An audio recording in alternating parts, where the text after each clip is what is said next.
Et bonjour à tous, et on va se retrouver pour cette nouvelle vidéo qui sera évidemment le débrief de ce match France-Tunisie pour le deuxième match du TQO, donc tournoi qualificatif pour les Jeux Olympiques de l'équipe de France. Donc un tournoi dans lequel le faux pas est interdit, évidemment.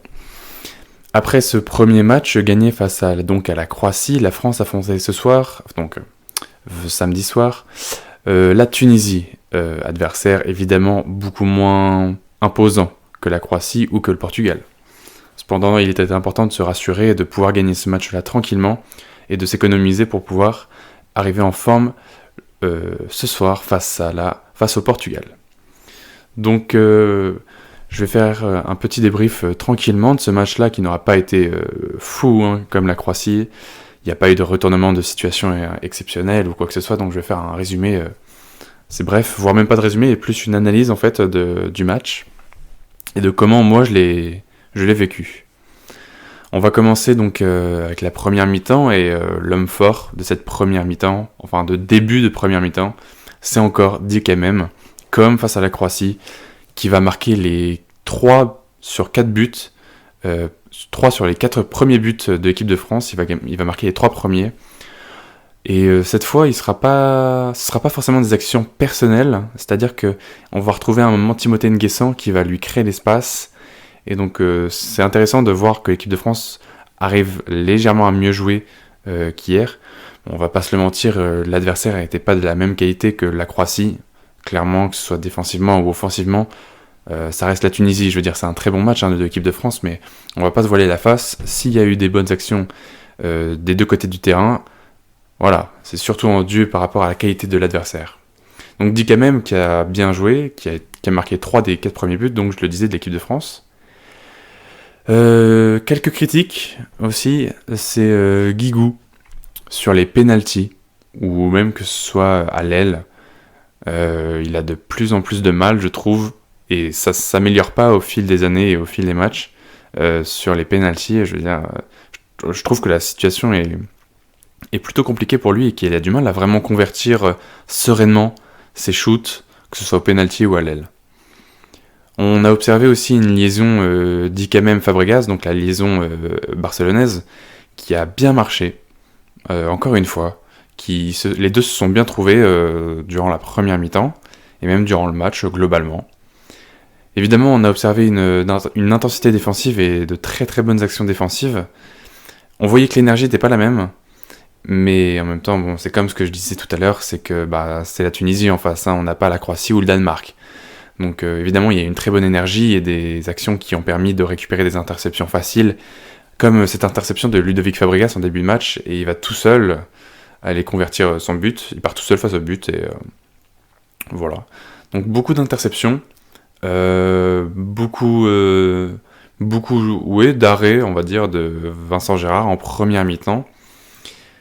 Et donc beaucoup de contre-attaques, et le match va se résumer à ça. Il n'y a pas eu énormément d'attaques placées, ça a été beaucoup de jeux rapides tournés vers l'offensive, et donc en soi ça a fait un de ces matchs là, je trouve, enfin moi de mon côté, très ennuyant, mais bon, c'est un match ennuyant mais rassurant, donc c'est plutôt positif.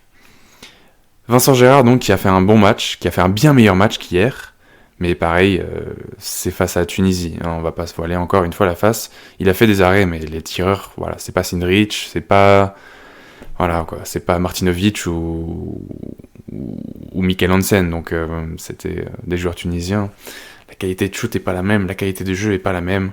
Mais bon, espérons que ça lui ait permis de rentrer dans ce TQO. Ce serait une très bonne chose, car demain le match le plus important, je dirais, un des plus importants, c'est vraiment face au Portugal. Donc espérons que ça les fait rentrer dans le TQO et que demain il soit d'attaque. Enfin, que ce soir il soit d'attaque. Ensuite, donc la première période va se finir très très tranquillement avec quasiment plus 10, il me semble. Il me semble que c'était du 21-13, quelque chose comme ça, je suis vraiment plus sûr. Mais pour l'équipe de France, et voilà. On va arriver donc sur une deuxième mi-temps dans laquelle on va voir apparaître Quentin Mahé qui n'avait pas joué durant la première mi-temps, qui n'a pas du tout joué durant la première mi-temps. On va avoir Yann Gentil aussi qui va arriver. Personnellement, je trouve ça dommage, juste qu'il y ait Yann Gentil qui soit rentré. Évidemment, il a besoin de rythme. Évidemment, bon, c'était aussi bien de le faire rentrer. Mais quitte à mettre Vincent Gérard en confiance, autant le laisser lui faire tout le match pour qu'il reste sur une bonne dynamique. Voilà, juste petite critique peut-être là-dessus, mais bon, c'était aussi important de faire jouer Yann Gentil.